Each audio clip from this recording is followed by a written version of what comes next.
Assalamualaikum warahmatullahi wabarakatuh. Waalaikumsalam warahmatullahi. Alhamdulillah wassalatu wassalamu ala rasulillah sayyidina wa maulana Muhammad ibni Abdillah wa ala alihi wa sahbihi wa man tabi'ahu wa mawalah.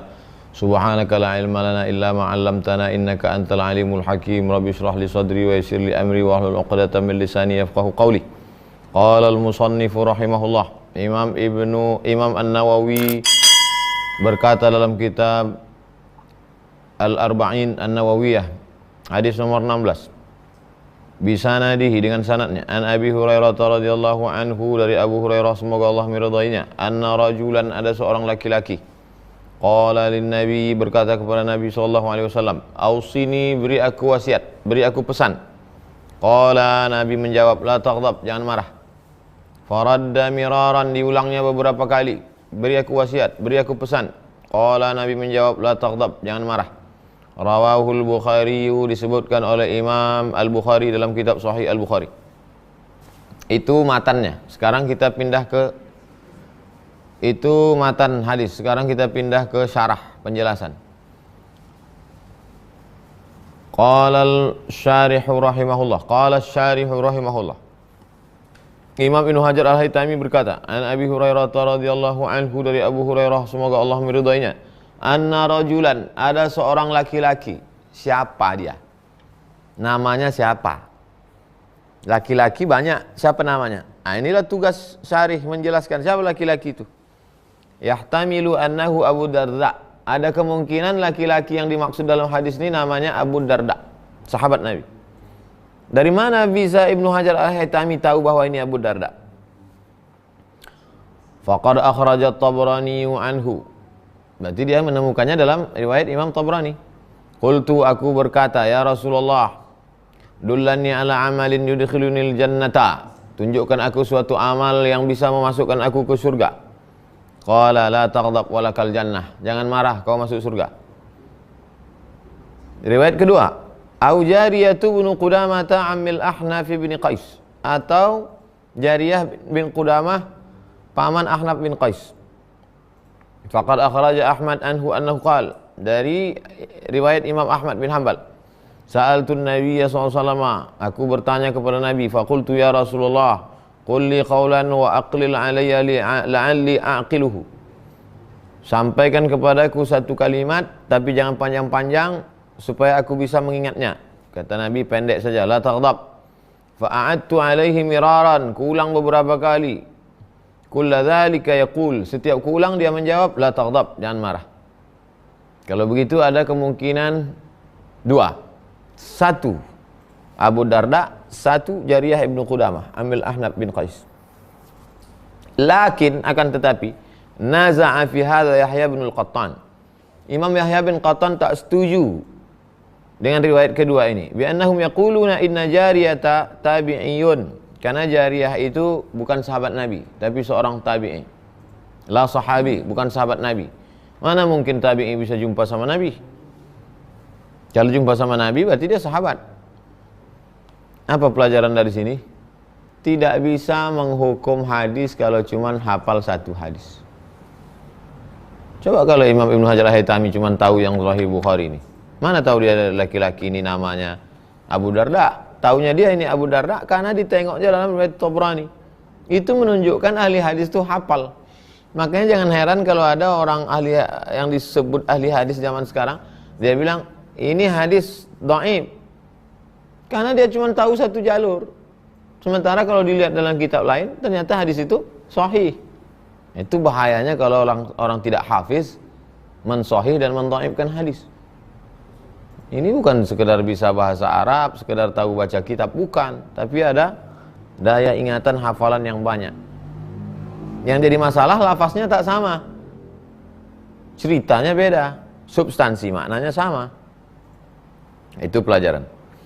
Qala lin Nabi sallallahu alaihi wasallam, dia berkata kepada Nabi, ausini, beri aku wasiat, beri aku pesan. Itu menunjukkan kalau kita ketemu orang alim, tuan guru, ustadz, buya, kiai, kasih saya pesan. Saya kalau jumpa ke kampung, ceramah kemana, ke kota, jumpa alim ulama, buya, habib, kiai, kasih saya pesan kiai.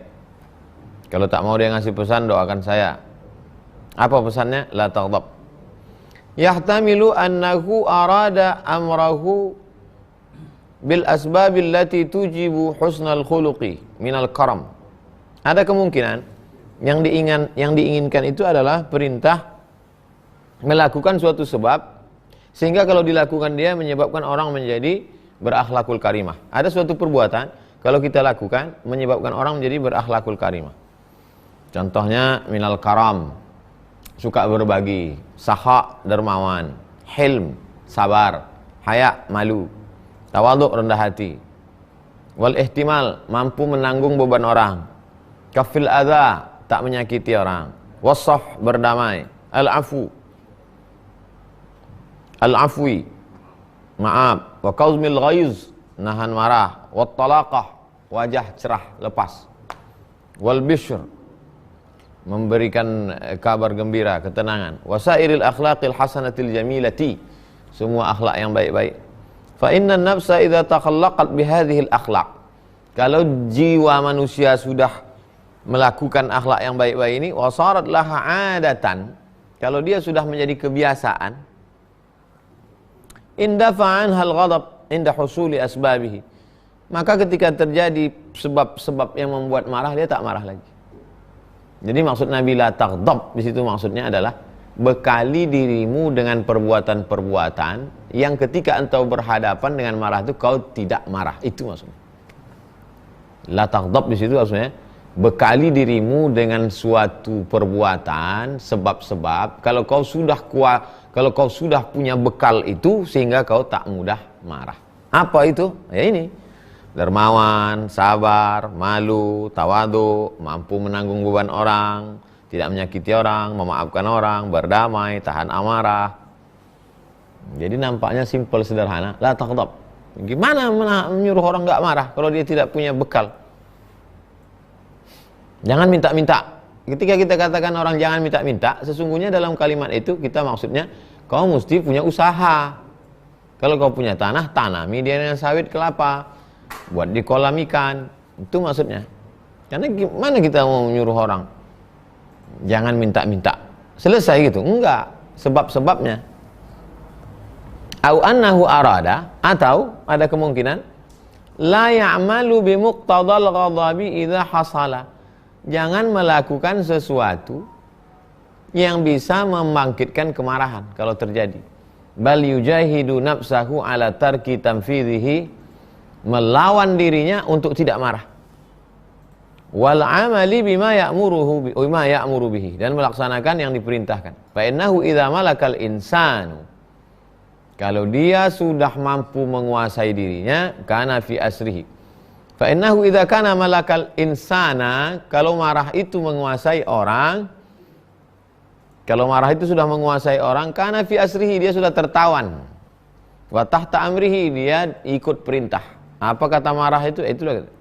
Wa min thamma qala ta'ala, oleh sebab itu Allah berfirman, a'udzubillahi minasyaitonir rajim, walamma sakata 'an Musal ghadabu, ketika marah Musa sudah diam. Marah itu seperti api bergejolak, ketika dia padam, diam. Kapan Nabi Musa marah? Waktu turun dari bukit Tursina, dia tengok orang Yahudi menyembah berhala patung lembu Samiri. Ditariknya jenggot Harun. Faman lam yamtasil ma ya'muruhu bihi ghadabuhu wa jahada nafsahu ala dhalik. Siapa yang tidak melaksanakan yang diperintahkan marahnya itu, marahnya memerintahkan kau mesti mengamuk, kau mesti begini, tak dilaksanakannya, wa jahada nafsahu, dilawannya dirinya, indafa anhu syarru ghadabih, maka tertolaklah kejelekan marahnya itu. Wa rubbama sakana, dia pun menjadi tenang. Wa dhahaba ajilan, segera hilang marahnya. Fa ka'annahu lam yaghdab, seakan-akan dia tak marah, padahal dia nyaris marah, hampir marah, atau mungkin sudah marah, cuman enggak keluar. Tak keluar marah. Wa ila hadzal isyarah biqaulihi ta'ala, wa idza ma ghadibu hum yaghfirun. Ketika mereka marah, mereka langsung memaafkan, sehingga marahnya tak jadi meletup. Kalau saya dari awal-awal itu saya kasih tahu, sebelum masuk kelas guys. Kita pertemuan 16 tatap muka, pertemuan pertama perkenalan orientasi, nanti kita mid semester akhir semester. Kita ada 13 makalah, tolong tulis makalah baik-baik. Kalau tidak bisa datang kirim SMS. Jadi orang udah tahu duluan. Nah, kita ujuk-ujuk marah, sangka orang kita tukang marah. Detail MM, mudah marah. Mohon maaf Pak MM-nya. Wal kazimin al ghaiz, menahan marah. Wa akhraja syaikhan. Syaikhan dua syekh, maksudnya Imam Bukhari dan Imam Muslim, meriwayatkan satu hadis. Laisa syadidu bisur'ah. Orang yang kuat itu bukan orang yang menang bergulat. Dulu orang yang kuat itu disebut orang menang gulat, itu orang kuat. Wa innamas syadidul ladzi yamliku nafsahu 'indal ghadab. Orang yang kuat adalah orang yang mampu menahan marahnya. Itulah orang kuat. Dalam riwayat Muslim, ma ta'aduna sura'a fikum. Siapa yang kamu anggap tukang pemenang gulat di antara kalian? Siapa? Qulna, sahabat menjawab, alladzi la yusri'uhur rijal, yang tak pernah dikalahkan dalam bergulat. La, laisa dzak, kata Nabi, bukan itu. Walakinnal ladzi yamliku nafsahu 'indal ghadab. Orang yang mampu mengendalikan marahnya, itulah orang yang kuat.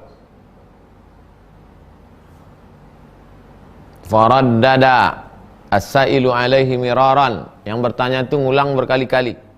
Yaqulu ausini, beri aku pesan, beri aku wasiat ya Rasulullah. Ka annahu lam yaqna biqaulihi. Seakan-akan dia tak puas dengan ucapan Nabi la taghdab, itu pendek kali pesannya. Fa talaba wasiyatan ablagh minha wa anfa'. Dia minta wasiat yang lebih mendalam dan lebih manfaat. Falam yazidhu sallallahu alaihi wasallam. Tapi Nabi tak menambah. Wa a'adaha lahu. Justru Nabi mengulangi. Sanian 2 kali. Salisan 3 kali. La taghdab. Jangan marah. Tambihan lahu. Peringatan. Bitikrariha ala azimi naf'iha wa umumihi.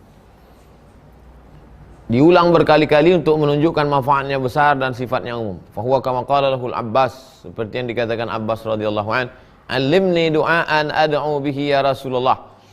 Ajarkan aku doa biar supaya aku pakai doa ini. Faqala, kata Nabi, salillah al-afiyah. Mintalah afiyah. Afiyah kebaikan dalam segala hal. Kita selalu mengaitkannya semoga dalam keadaan sehat wal afiyat. Afiyah bukan masalah sehat. Sehat tentang kesehatan. Tapi kalau afiyah, baik dalam segala hal, itu namanya afiyah. Allahumma inna nas'alukal afwa wal afiyah wal mu'afatad daimah. Afiyah. Kalau kamu mau minta, mintalah afiyah. Nih, dapat afiyah. Siapa namanya? Afiyah.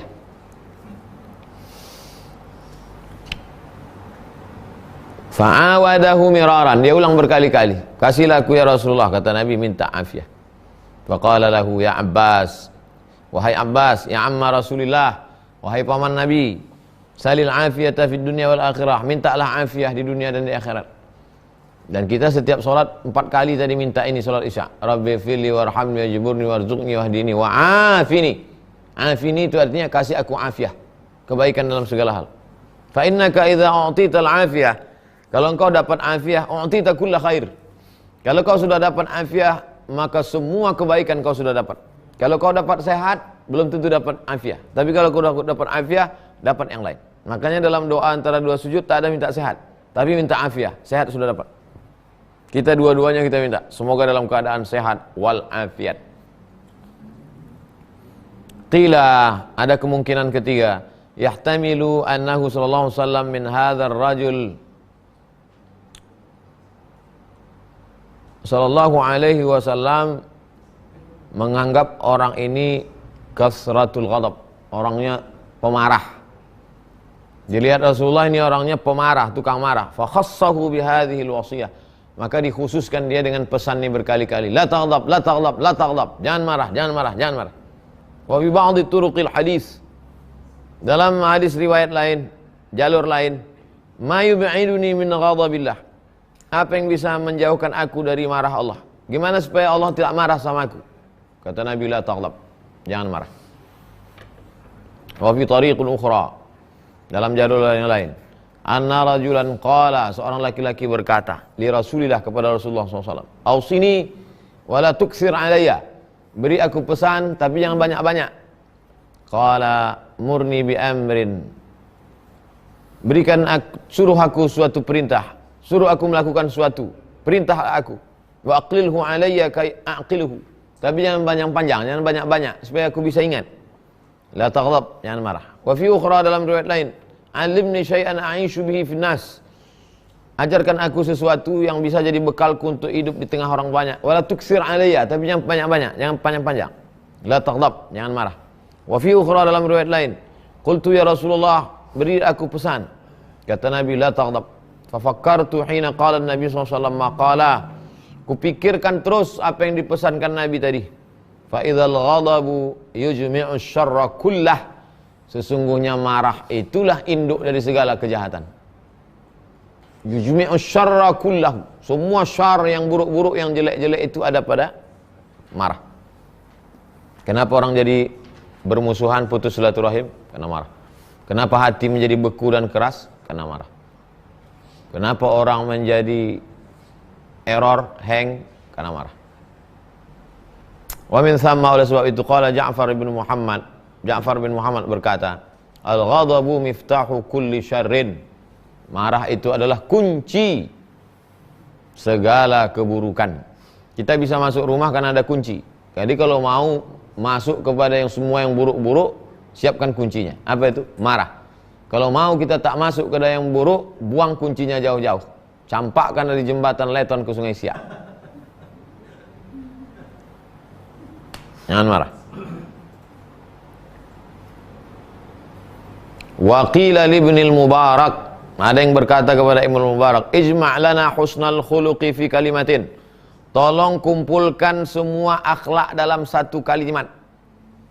Tolong kumpulkan semua akhlak di dunia di dalam satu kalimat. Ibnul Mubarak menjawab, tarkul ghadab, tinggalkan marah. Tak ada misalnya, kumpulkan semua kebaikan dalam satu kalimat, puasa sunat, tak ada. Kumpulkan semua kebaikan dalam satu kalimat, berkorbanlah, tidak. Kumpulkan semua kebaikan dalam satu kalimat, jangan marah. Karena kalau sudah marah, sedekah batal. La tubtilu shadaqatikum bil manni wal adza. Kalau sudah marah, puasa tak ada pahalanya. Kalau marah, solat batal. Kalau tak percaya, solatlah. Habis itu marah, batal solat. Kalau marah, haji rusak. Fala rafasa wala fusuqa wala jidala fil hajj.